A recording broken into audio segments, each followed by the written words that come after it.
You think it will be a short show. He thinks it will be long, drowning fight. Honestly, like, if I don't knock him out in the first round, a little part of me is going to be like, I don't see Karlos as the best fighter I've fought. I've beaten better fighters than Karlos. In a way, I want to punish him for being such a slow, like, you know, in the world, you either adapt or you die.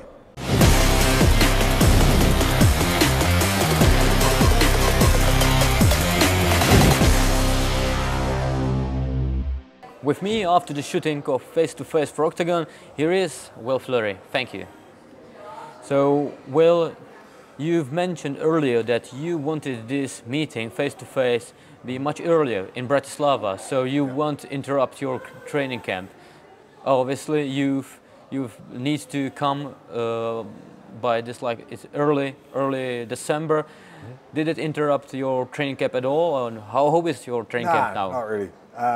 It was nice to get a day off, so I got to come in and see Prague. I enjoyed the whole thing, to be honest, and it was good to get the face off. Like, it was good to get a feel of him. It's only 4 weeks from the fight today, so I like to be able to see the guy, to see how he is mentally. Like, it's cool that Oktagonu do these things, and you can, like, sense the guy and see his reactions and see when you bring something up how he responds. And I was really surprised. I thought he would be a lot more aggressive towards me. He was very, like, friendly. Everybody seems to want to be my friend in person, you know? As soon as I'm there physically, nobody's talking too much shit. They're all like nice guys now. So I enjoyed that. It was funny. But look, like, now it's just about going and putting on the performance. So we've talked a little bit of shit, you know, maybe it'll be more build up, more kind of media thing in it. But really what excites me is the opportunity to go into 4 weeks' time and put on a fucking incredible performance. Before talking about that meeting, I want to ask you about your coming to Prague, and you've seen yourself on the post in the shopping center or something like that. I've seen it on your Instagram. Yeah. How was it to be here and see yourself, like, just regularly walking towards the shopping center? Yeah, it was bizarre, to be honest. So I just went across to get food before I went into the city last night, and I noticed a couple of people kind of looking at me a little bit strange, and then I was like, oh, that's why, because your face is on the poster here. So that was funny. I enjoyed that. It's bizarre to me. But, like, look, this is the thing. Like, it's cool that people are invested in this. It means a lot to me to be able to go out there and be like, hey, I'm this really high-level fighter. There's a reason that I've done this, as in, like, if there's no fan base, you can't sell to anyone.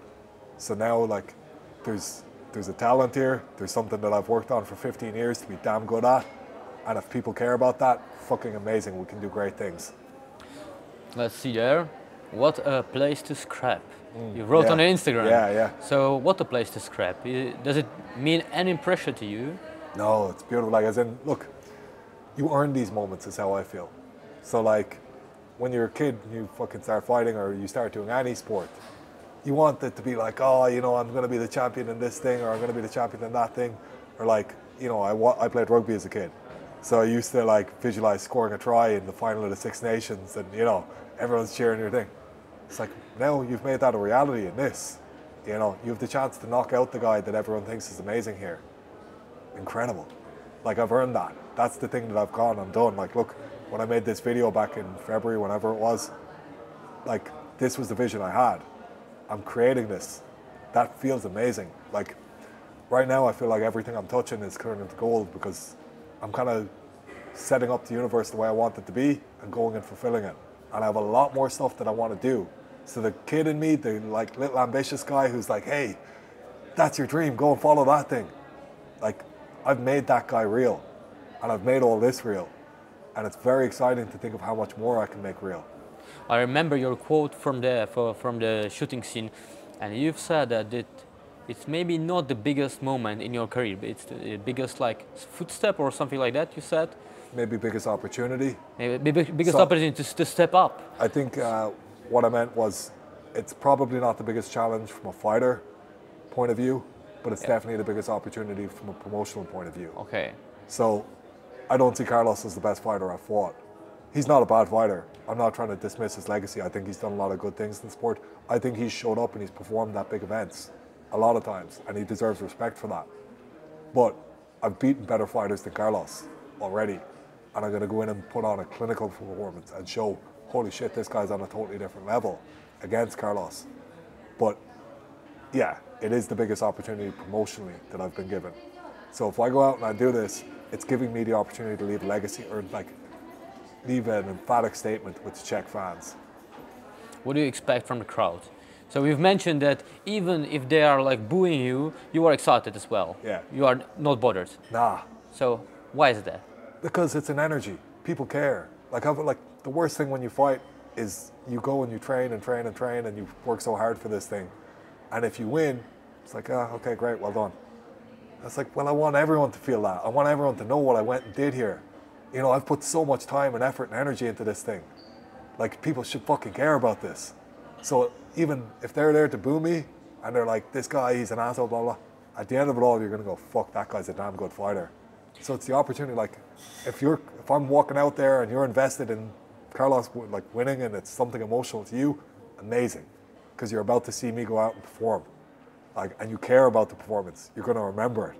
So like, I hope there's a lot of people who are very invested in this fight, who really want me to lose or who really want me to win. All that matters is that you care. One of the chapters of your story with Karlos is that training, when you like broke or maybe tore your ankle. Yeah, tore ligaments. But Karlos didn't remember it. Don't remember it, doesn't remember it, sorry. Yeah. I mean to ask you, what do you remember from those training sessions that you can implement in your strategy? Is there anything? I think we're 10 years later, so technique-wise, everybody's going to be very different. Like, I'm a very different fighter now than I was back then. Physically, I'm a very different fighter. He's physically different. He's maybe a little bit slower as well, but like, to me, it's the feeling that I remember more than anything. This feeling of being an Irish guy who's coming over from, you know, living in London for a couple of weeks only, being treated like a piece of meat, you know, nobody really giving a fuck if you were injured, he not giving a fuck if I was injured, just knowing like you're just a piece of shit to these guys. And now it's like, the shoe's on the other foot, you fucker. Now I'm here, and I'm the one who's about to kick the shit out of you, and I'm a problem, and you can't ignore me. Even when I was calling him out, that meant a lot to me, to be like, you can't fucking ignore me now. You can't just be like, oh, here's some guy I can dismiss. I'm not that anymore. I've made myself something fucking different. So I was some fucking paddy on a building site, you know, coming over, just sparring you guys, giving my own fucking time, not getting anything for it. You know, and like being treated like a piece of useless shit. Now, I'm the guy you have to fucking respect. Look how nice he is today. You know what I mean? Yeah, I've made that real. And I respect me for doing that. You know, so I get a buzz from that. I remember that energy. Like, I don't think technique-wise it's going to matter at all. What maybe a little surprised me is how different are your opinions about the fight, that you think it will be a short throw. He thinks it will be a long, drowning fight. Do you really believe that you can shut him up in like 2, 3, 4 minutes in the first round? Yes, 100%. Like, I will be disappointed with myself if I don't do that. Honestly, like, if I don't knock him out in the first round, a little part of me is going to be like, you've mistimed something, you've let an opportunity go somewhere, because when he tries to enter, there's so many opportunities to knock him out. And yeah, like I said, I really do believe that. You're going to see on December 29th the level of like frustration I will have if I'm not being able to knock him out early on. But again, I have an insurance policy. I'm doing a lot of conditioning. I'm doing a lot of very hard rounds in the gym. If it goes 5 rounds, fine, you know. But this is not the type of fight that I'm looking for. How hard is it to find any sparring partner who has like a similar style? Because Karlos has a pretty unorthodox style. He's very good on the cage. He's very good on half-guard top. I have a couple of training partners who are quite similar to that. Slightly different technique-wise. Karlos gets grips like up high on the hips a lot. So I've tried to have my training partners mimic that. They're probably like, he's been doing that for years though, so he's quite good at it. So I imagine my training partners, because it's new to them, this skill set isn't quite as well developed.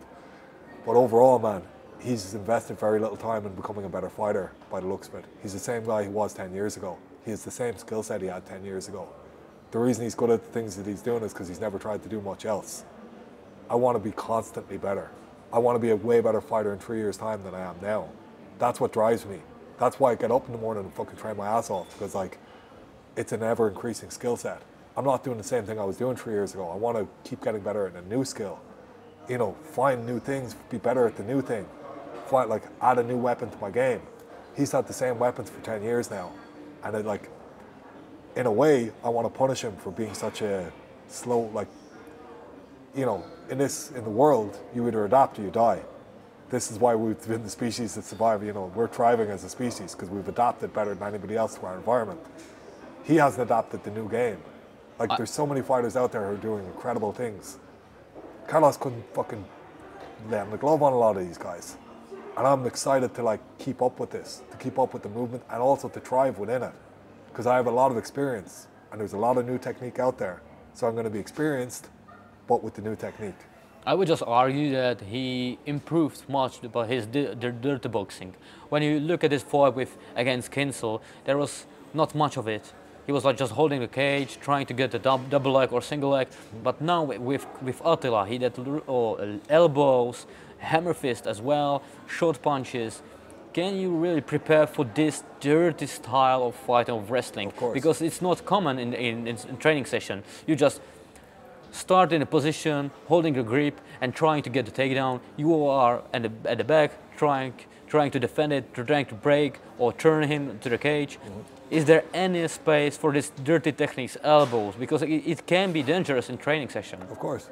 But it's not so hard to prepare for this. Like, if you can't reach me, you can't hit me.